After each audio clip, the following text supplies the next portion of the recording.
किसान और दो घड़ों की कहानी। Motivational story. एक गांव में एक किसान रहता था। उसके पास दो बड़े घड़े थे जिनको वो एक डंडे पर बांधकर रोज पास की नदी से पानी भरकर लाता था और अपने दिन की शुरुआत करता था। एक दिन सुबह को वो नदी से पानी ला रहा था, तभी एक घड़े में पत्थर लग जाता है और उसमें एक छोटा सा छेद हो जाता है और दूसरा सही रहता है, जिस वजह से किसान घर तक कम पानी ही घर तक ला पाता था, क्योंकि छेद वाले घड़े से आधा पानी जमीन पर ही गिर जाता था। और यह सिलसिला 7-8 महीने तक चलता है। एक दिन सही वाला घड़ा छेद वाले घड़े से बोलता है कि तुम आधा पानी ही घर तक लाते हो जबकि मैं पूरा, और तुम किसान को भी धोखा दे रहे हैं।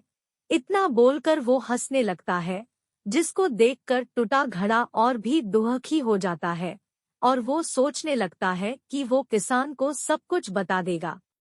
अगली सुबह वो किसान को सब कुछ बता देता है कि कैसे उसमें एक छोटा सा छेद है और वो केवल आधा पानी ही घर तक ला पाता है। किसान ने उसकी बात ध्यान से सुनी और वो घड़े से बोलता है कि तुम्हें उदास या परेशान होने की जरूरत नहीं है।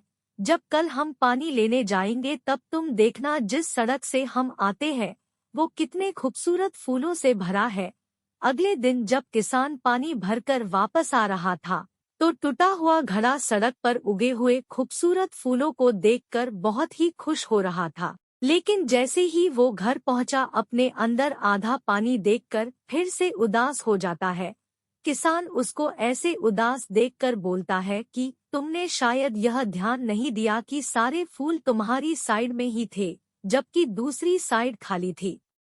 मुझे पहले से ही मालूम था कि तुममें एक छोटा सा छेद है जिससे पानी गिरा रहता है। मैंने उसी का फायदा उठाया और बाजार से खूबसूरत फूले के बीज ले आया और उसको जगह जगह गिरा दिया और तुम बिना जाने थोड़ा थोड़ा पानी उन बीजों को देते रहे। तुम्हारी ही वजह से ये रास्ता इतना खूबसूरत हो पाया है। अगर तुममें छेद नहीं होता तो क्या तुम इतना अच्छा काम कर पाए?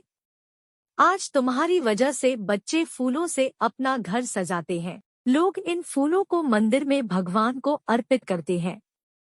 अब किसान की बातें सुनकर टूटा हुआ घड़ा गर्व से भर गया।